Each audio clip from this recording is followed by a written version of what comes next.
masayang araw po.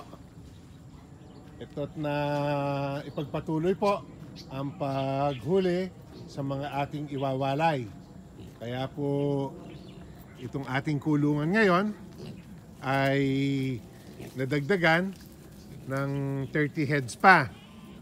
Kaya po 70 na ang ating mga naiwalay na biik galing po sa ating second breeding pen na narito po ngayon excuse me po, sa ating bagong gawang kulungan.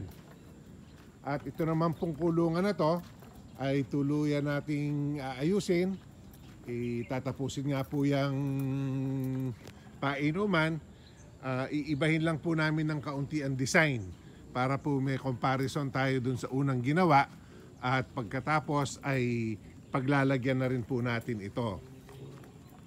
So ito po sila, mas malapit na tingin at mas nakaipon po sila rito.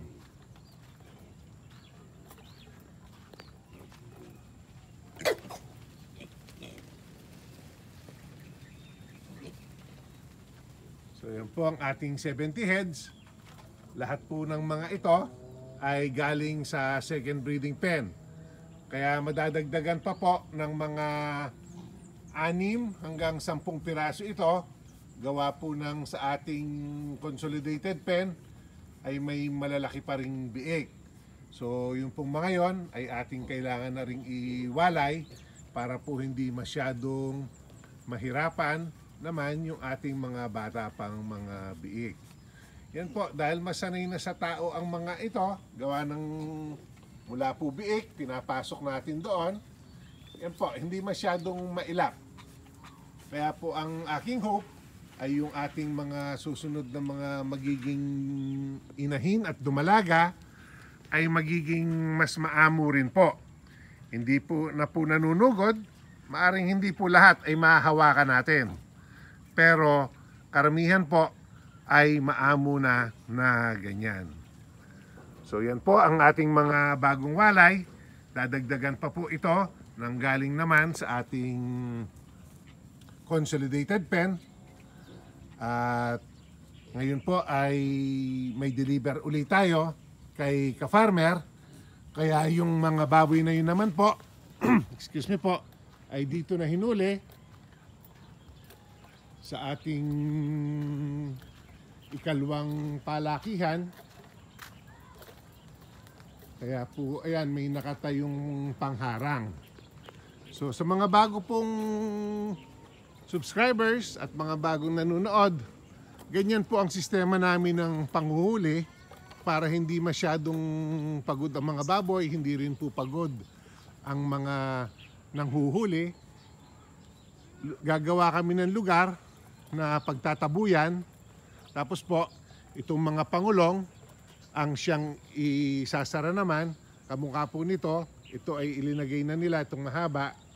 Yun po, ang ipinangsara naman doon sa area yon nang maitaboy na po ang mga baboy dito. So galing po dito sa area ito, huhulihin, titimbangin po namin at isasakay na po dun sa pick-up. Yan, ang gawa po sila ng isang kulungan dito, galing dun sa loob, dito muna ilinagay. Yan po at tubo, dyan na lang isinabit ang timbangan. Tapos po, isasako at isasakay doon sa Mazda. So yan po ang ating nagiging procedure. Lakad na tayo, hatid naman po tayo muna ng baboy kay ka-farmer sa San Juan Banyo, Arayat. Nakapag-deliver na po tayo. Ibaba na natin ang 8 dala natin na isa pong 35 at 7 yung 30 kilos na nadala natin. Ito po ang stock ni ka-farmer. At ito po ang ating mga dinala. Hindi po kasama yung puting yon. Inabutan na lang namin dito yon. So ito pong 8 ito ang ating nadala. So ang total pong baboy dito ay 9, 11 at 4. 15 po ang baboy dito kay ka-farmer. So dito na lang po natin tapusin ang vlog kay Ka-Farmer. Balik na po tayo sa farm at gagawa pa tayo ng probiotic. Kababalik po natin ng farm. Mag-aalas 12 na po ng tanghali. Ayan si Mario, sarap na sarap sa kanyang siesta. Dito po muna tayo sa ating consolidated pen. At nahuli na rin po yung ating malalaking biik dito. Kaya yung gano'n na lang po ang naiwang size na malalaki. Ito po yung ating dalawang umanak. Dito pa rin nakapwesto.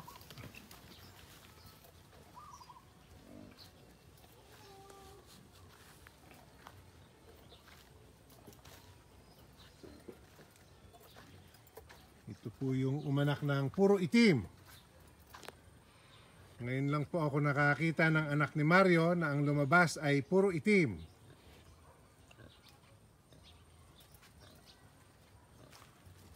Yan po.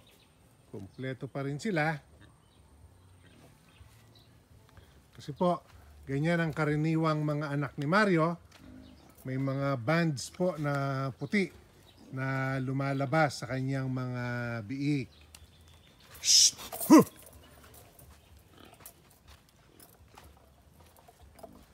So yan po ang ating consolidated pen. Na alis na po ang ating mga jambong biik. 6 lang po ang nakuha rito, yung mga pinakamalalaki lang. Kaya 76 na po yung ating nakawalay dun sa ating unang kulungan. So ito po ang mga natira nating mga biik dito. Ayan po sila. At may isa pang set doon sa may bakod. At 2 po silang nagtabi roon na medyo bata pa. Yung isa nga po rito, yung mga yon ay yun na po ang inahin natin na dating nag-agalaksya.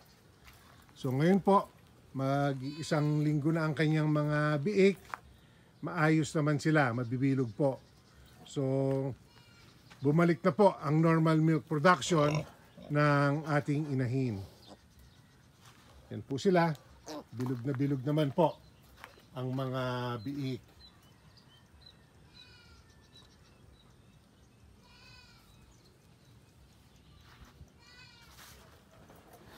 So, yan po ang ating mga biik dito sa consolidated pen. Pasyal naman po tayo sa ating second breeding pen para makita kung ano na hitsura ngayong naalis na po ang mga malalaking biik doon sa ating second breeding pen. Balikan po natin itong mga ating winalay. Yan po, 6 ang galing sa ating consolidated pen. Palatandaan po, meron nung may band na puting yon. Yan po ang palatandaan ng mga anak ni Mario.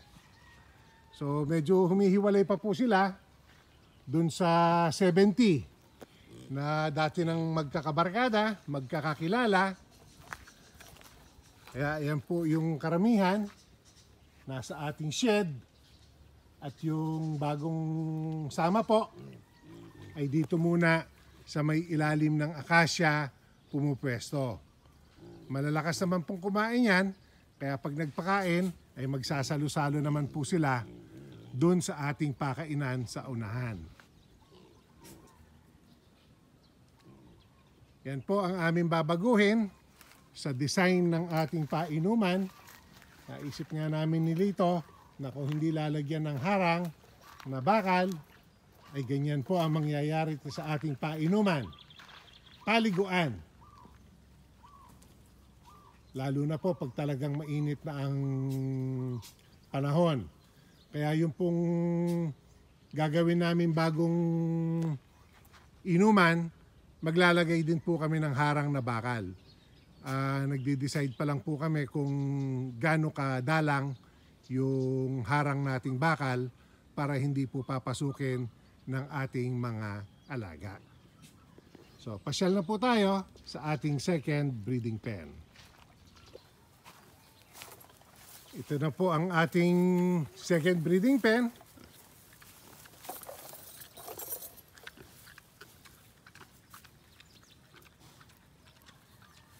Ito po. Maaliwalas na ang kanilang pwesto. Nabawasan na po ng makukulit.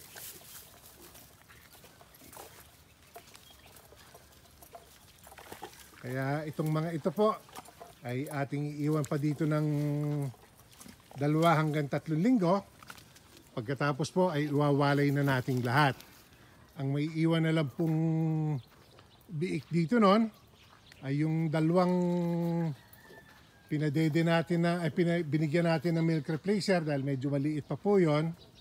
At yung mga bagong biik po dun sa may likod na eventually ay makakarating din po rito. So yan po, maliliit na ang mga natira nating biik dito po sa ating second breeding pen. May ilan po na alanganin ng size kaya iniwan pa rin namin. Yan po, inahin, pilit na naglulublob sa half drum.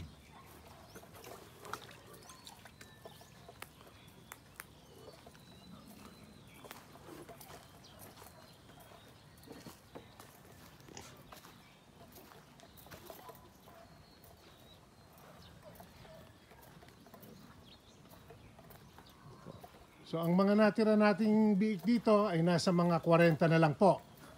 Dahil 70 po yung naalis. Ang mga 50 pa po ito, roughly 120 po yung ating mga biik dito. So meron pa po tayong mga 50 dito. At meron pa tayong nasa mahigit 40 rin po yung sa consolidated pen na magiging pan-January na po natin ang mga yan. So ito naman po yung ating 35 na huling iwinalay. Dito po sila nakapwesto sa ating huling palakihan. Karamihan po ay nando sa ilalim ng puno ng pakiling. Doon po nagpapahinga. Iilan po yung nandito sa kanilang shed. Gawa po ng mas maginhawa ang lilim ng puno kaysa lilim ng yero. Kaya doon po nakapwesto sa ilalim ng puno ng pakiling ang karamihan sa ating mga alaga. Yan pong tawid na yan, may kamuting kahoy, yan po ang ating gulayan. So short-lived na lang po yan. By Feb po ay kakailanganin na natin ang lugar na yan. Gawa ng yung mga dumalaga naman natin. Yung 10 po, nandun sa may Sampaloc ay mag-aanakan po ng December yon. Kaya by February ay kailangan na po naming awatin din. Kaya mababawasan po yung ating lugar na pagtataniman. Aayusin na po namin ang bakod niyan. Tapos po ay isusunod na natin ang paglilinis ng area. Sasabugan din po natin ng apog at asin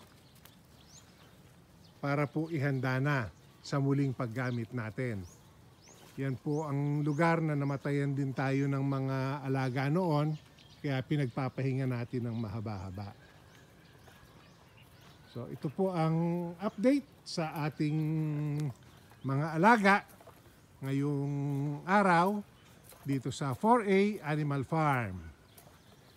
Bago ko po tapusin ang ating video for today, gusto ko lang pong batiin ng advance happy birthday si Madam Lourdes Go.